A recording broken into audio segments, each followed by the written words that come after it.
what I find is that for entrepreneurs themselves or entrepreneurs and their team, there often is a brutal fact that everyone dances around. Like they won't put it down.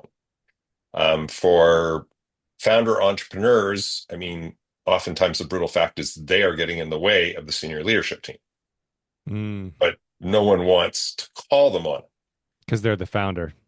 because they're the founder. And sometimes Yeah. what like I in pre set up for strategic planning meetings, I have 10 questions survey that I send out.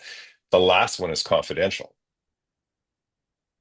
So sometimes the senior leadership team will, admit to like this underlying stuff that's going on. And then, I have to try and figure out a way to introduce it that's not threatening. Or sometimes I take the entrepreneur offside, and I do coaching calls for the entrepreneur in between these planning sessions. So I may bring that up.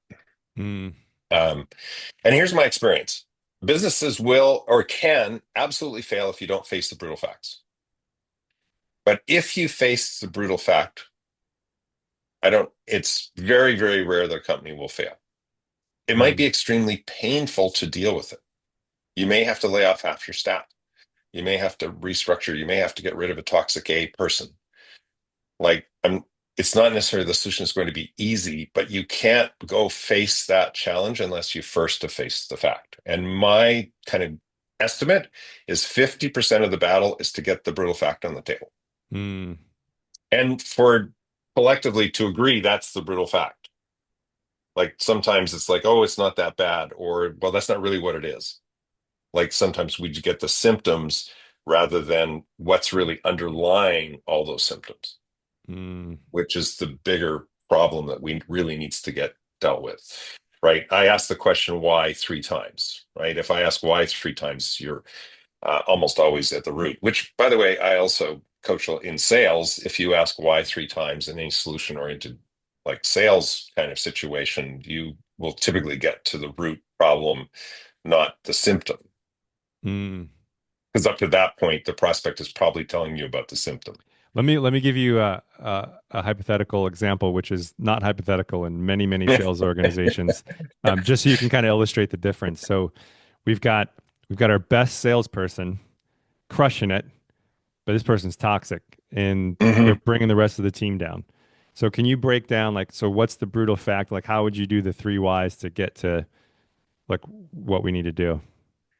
Um, well, then it's asking the sales manager or the CEO or both, like, you know, like, why do you keep this person? What, Okay, well, what is the, because their close rate is, 50% and they're crushing it. That's why. yeah. So how can you afford to have the entire rest of the sales team be unproductive? Like, how are you going to Hmm. grow if you don't grow more salespeople? Yeah, I don't know How if we can can you, grow with just this one person. right, Yeah. So I see where you're going. Yeah. So right. you ask a couple So whys like that, and then the truth eventually comes out. Like, look, if we get rid of this one person who's toxic, we lift everyone else up. We're gonna net gain will be huge. short term might be negative, Right. But long right? term, But huge return. long term, massive return. So, Mm. and isn't that kind of the essence of strategy? Like oftentimes we've got to give something up in the near term to achieve our bigger strategic goals. The thing is to get really clear on our bigger strategic goals, so at least we know where we're aiming for, where we're trying to get to.